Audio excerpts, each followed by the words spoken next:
अस्सलाम वालेकुम guys, this is mister Arsalan. और आज का जो हमारा लेक्चर है वो टाइप्स ऑफ मैट्रिक्स से रिलेटेड होगा। एक्सरसाइज 1.2 में यूज़ होती हैं types of matrix. Question number 1, 2, 3, 4 वो ये वाले क्वेश्चंस रिप्रेजेंट करते हैं कि उनमें हम यही चीज़ को आइडेंटिफाई करते हैं कि कौन मैट्रिक्स की कौन सी टाइप्स में ये एग्जांपल शो ऑफ होती है। तो मेरे पास इस वक्त 9 टाइप्स हैं, 2 और 3 और हैं। टोटल जो टाइप्स हैं मैट्रिक्स की वो 12 हैं। तो मैं आपको एक एक करके इसको एक्सप्लेन करता हूँ। सबसे पहले रो मैट्रिक्स। बेटा ऐसा मैट्रिक्स जिसमें जस्ट एक ही रो हो। कैसे? मतलब रो मैट्रिक्स ऐसा मैट्रिक्स जिसमें कितनी कतारें हों, सिर्फ एक ही कतार हो। ये देख लें, 1, 2 और ये 3। कितनी कतारें हैं? एक ही है। इसी तरह कोई और एग्जांपल ले लें जिसमें सिर्फ एक ही कतार हो। कितनी कतारें हैं? एक ही है।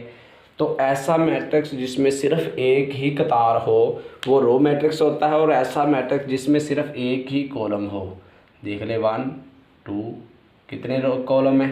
एक ही कॉलम है। रोज़ को नहीं देखना, फिर आपने सिर्फ कॉलम को देखना है। इसी तरह इसमें कितने कॉलम हैं? इसमें भी नीचे की तरफ एक ही कॉलम है। उसके बाद रेक्टेंगुलर मैट्रिक्स। बच्चा ऐसा मैट्रिक्स जिसमें कतारों की तादाद कॉलमों की तादाद के बराबर नहीं होती। एक कतार, कॉलम कितने हैं? 1, 2, 3। ये भी रेक्टेंगुलर मैट्रिक्स है। कतारें कितनी हैं? 1, 2, कॉलम कितने हैं? 1। तो ये भी रेक्टेंगुलर मैट्रिक्स है। ये नहीं है क्योंकि इसमें कतारों और कॉलमों की तादाद सेम है। इसी तरह आप कुछ और भी लिख सकते हैं, 1, 2, 3, 4, 5 और 6। ये देखिए, ये भी मैट्रिक्स। इसमें नंबर ऑफ़ रोज़ कितनी है? 2। और नंबर ऑफ़ कॉलम्स कितनी है? 3, 1, 2, 3। तो ये भी रेक्टेंगुलर मैट्रिक्स। ऐसा मैट्रिक्स जिसमें कतारों की तादाद कॉलमों की तादाद के बराबर ना हो। बस बात ख़त्म हो गई। स्क्वायर मैट्रिक्स ऐसा मैट्रिक्स जिसमें कतारों की तादाद कॉलमों की तादाद के बराबर हो। फॉर एग्जांपल 1, 2, 3 और ये 4। ये पूरा मैट्रिक्स। अब नंबर ऑफ़ रोज़ कितनी है? 2। नंबर ऑफ़ कॉलम्स कितने हैं? 2। तो ये क्या हो गया मैट्रिक्स? ये मैट्रिक्स हो गया स्क्वायर मैट्रिक्स। ठीक है, समझ आ रही है ना? अब बात आगे करते हैं, नल मैट्रिक्स। ऐसा मैट्रिक्स जिसमें जितने भी एलिमेंट्स हैं वो सारे क्या हों? 0 हों। ठीक है, ये स्क्वायर मैट्रिक्स भी है, लेकिन क्योंकि सारे एलिमेंट 0 है इसलिए पहले ये नल होगा, बाद में स्क्वायर होगा। उसी तरह ट्रांसपोज मैट्रिक्स। मतलब ये इंपॉर्टेंट है, पेपर में भी आता है। ट्रांसपोज मैट्रिक्स क्या होता है? ऐसा मैट्रिक्स जिसमें नंबर ऑफ़ रोज़ को नंबर ऑफ़ कॉलम्स में कन्वर्ट कर देते हैं। ये क्या है? 1, 2, 3, ये 4। कोई भी मैट्रिक्स है ए। अब नंबर ऑफ़ रोज़ क्या करता है कि नंबर ऑफ़ रोज़ को, ये नंबर ऑफ़ रो है ना, इसको आपने कॉलम में कन्वर्ट कर देना है। और ये भी रो है, ये भी कॉलम में। तो ये क्या आ गई? अब ये है ट्रांसपोज। समझ लग रही है? नहीं लगी दोबारा बता रहा हूँ। नंबर ऑफ़ रोज़, ये रो है ना ऐसे, तो मैंने ऐसे लिख दी, कॉलम्स में कन्वर्ट कर दिया। इसी तरह ये रो है, इसको मैंने क्या कर दिया? कॉलम में कन्वर्ट कर दिया। ठीक है, ये है ट्रांसपोज मैट्रिक्स। अब बात आती है नेगेटिव मैट्रिक्स की। नेगेटिव मैट्रिक्स ऐसा होता है कि कोई भी ए मैट्रिक्स है, 1, 2, चलो मैं यही बार बार एग्जांपल ले रहा हूँ। नेगेटिव मैट्रिक्स का मतलब है कि आपने इसको नेगेटिव के साथ मल्टीप्लाई कर देना। इसको माइनस लिख दो, इसको भी माइनस। फॉर एग्जांपल मैंने जब माइनस के साथ इसको मल्टीप्लाई कर दिया तो ये प्लस था, ये माइनस का हो गया। ये माइनस था, ये प्लस का हो गया। इसी तरह ये माइनस का, तो ये प्लस हो गया। ये माइनस है, ये प्लस है, तो ये क्या हो जाएगा? माइनस। इसको कहते हैं नेगेटिव मैट्रिक्स।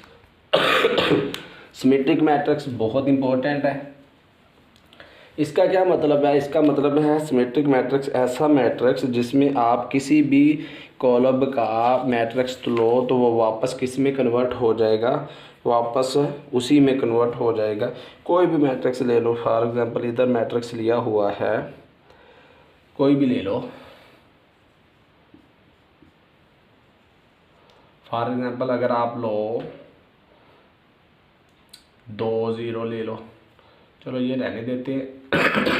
कोई भी सिंगल मैट्रिक्स ले लेते हैं, यानी कि मैं इधर, चलो इधर से ही ले लेता हूँ मैट्रिक्स। ऐसा मैट्रिक्स जिसका मैंने ट्रांसपोज लिया तो वो वापस उसी में कन्वर्ट हो जाएगा।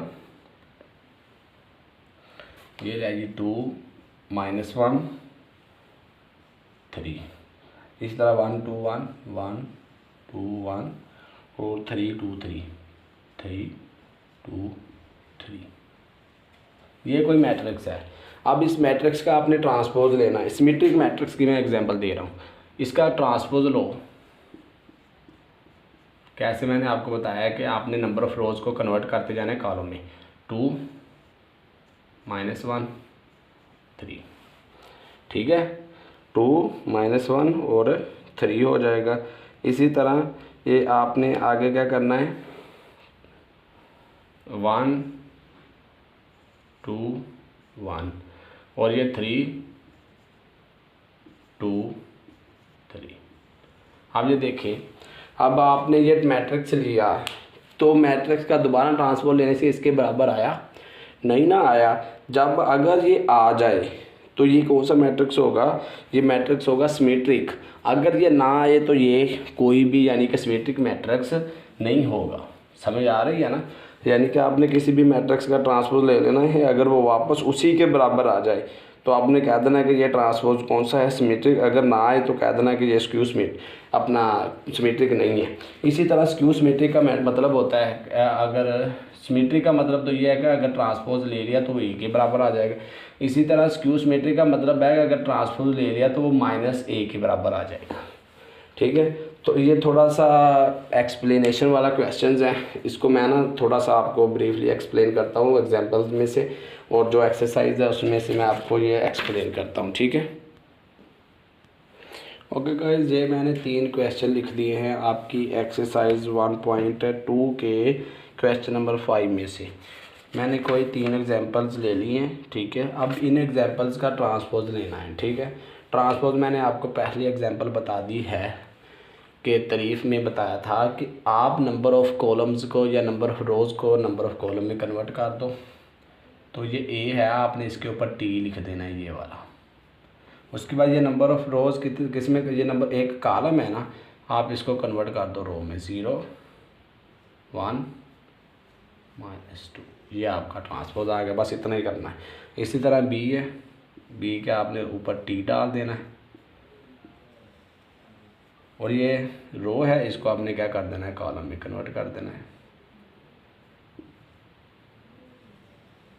इसी तरह ये डी है, डी का आपने ट्रांसपोज लेना है, टी लिख दिया। नंबर ऑफ रोज 2, ये आपने कॉलम में कन्वर्ट कर देना है, और ये 0 5 ये भी कॉलम में लिख देना। समझ लग रही है ना कि आप क्या कर रहे हो, नंबर ऑफ़ रोज़ को नंबर ऑफ़ कॉलम में कन्वर्ट कर रहे हो या नंबर ऑफ़ कॉलम्स को नंबर ऑफ़ रो में कन्वर्ट कर रहे हो। ये क्वेश्चन नंबर आपका 5 है। इसी तरह आपने क्वेश्चन नंबर बाकी जितने भी पार्ट्स हैं वो आपने सॉल्व कर लेने हैं। मैं क्वेश्चन नंबर 6 करने जा रहा हूँ। क्वेश्चन नंबर 6 का पार्ट नंबर 1 है कि ए का ट्रांसपोज लो और उसका अगेन ट्रांसपोज लो तो वो वापस किसके बराबर आ जाता है, ए की। ए की वैल्यू उन्होंने दी हुई है 1 2 0 1 1 2 0 1, ये ए की वैल्यू है। अब आपने क्या करना है, ए की वैल्यू का ट्रांसपोज ले लेना है। इसका ट्रांसपोज लें तो ए की वैल्यू का, ये क्योंकि ट्रांसपोज का अगेन ट्रांसपोज है, पहले आप इसका सिर्फ ट्रांसपोज लें, क्या हो जाएगा 1, ये 2, ये 0, ये 1, यानी कि आपने रोज़ को कॉलम में कन्वर्ट कर दिया। ये ट्रांसपोज। अब इस ट्रांसपोज का अगेन ट्रांसपोज लें,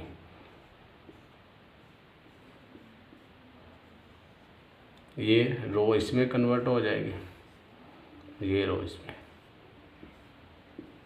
तो आप बताएं कि जब मैंने ए के ट्रांसपोज का अगेन ट्रांसपोज लिया तो ये वैल्यू किसके बराबर आ गई, इसके बराबर है या नहीं, ए के बराबर है, तो प्रूव हो गया या नहीं। इसी तरह इसका पार्ट नंबर बी है, वो बी आपने खुद कर लेना है। ठीक है, अब हम नेक्स्ट इंशाल्लाह एक्सरसाइज नंबर 1.3 में जाएंगे और एक्सरसाइज 1.3 के कुछ क्वेश्चंस हैं वो मैं आपको सॉल्व कर देता हूँ। वो नेक्स्ट वीडियो में आपको सॉल्व करके बताता हूँ। इंशाल्लाह आपको ये समझ आ गई होगी। अगर आपको ये लेक्चर अच्छे से समझ आ गया है तो मेरे चैनल को ज़रूर सब्सक्राइब कीजिएगा, साथ में शेयर भी अपने दोस्तों को कीजिएगा, लाइक भी कीजिएगा। अल्लाह हाफिज़, थैंक यू।